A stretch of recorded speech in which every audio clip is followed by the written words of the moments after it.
Hi guys, it's Erin from Hey Chicks. I am just going to talk to you guys a little bit about something important. So last week we posted an article about how to help with a hoof abscess.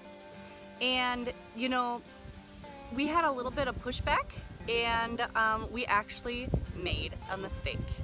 So first I want to tell you that all of the information that we give to you guys is strictly from our experiences as horse owners and my experience as a farrier for a long time, I think 10 years or something like that, before I stopped to pursue this business.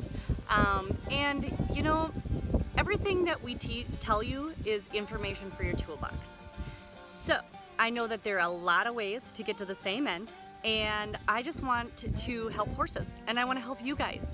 I want you guys to be able to do things not necessarily just the way that everybody's always done it, but to do things that other people have experienced for you.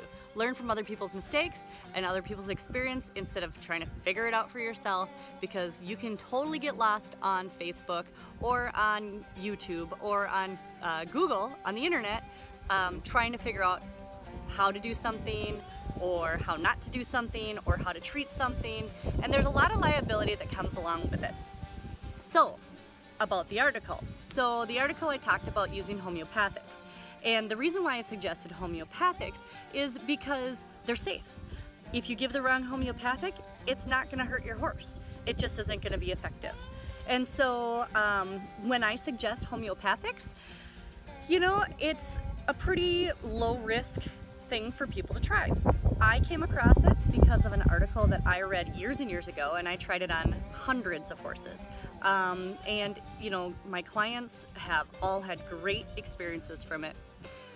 However, I have used homeopathics for a couple different issues or diseases or whatever you want to call it with horses.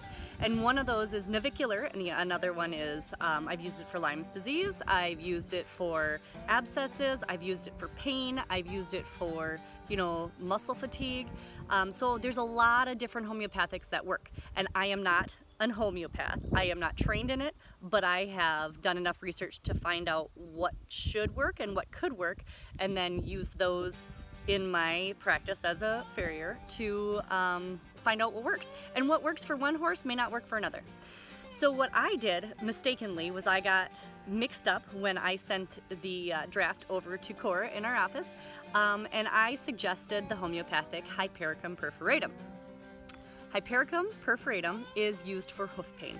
A lot of times it is a navicular type of nerve pain, and a lot of horses, you know, will respond well to it even if they don't have navicular.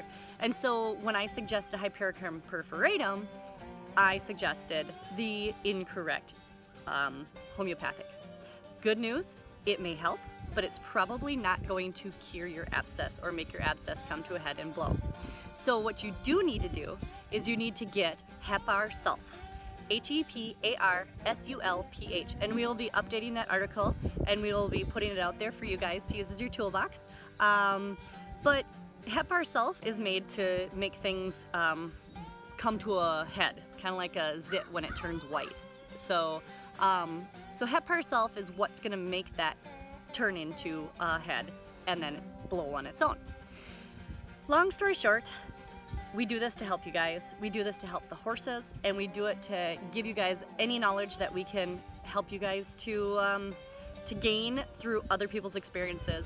And where Hypericum perforatum as a homeopathic is not going to cause any issues, you know, not following directions can sometimes cause issues. So just make sure that you take everything that we say with a grain of salt, because we are trying our best to educate you guys so that you guys can use your own common sense to find out if something's, you know, worth trying. If it's not, talk to your vet, because your vet is the #1 person who can help you decide what to do.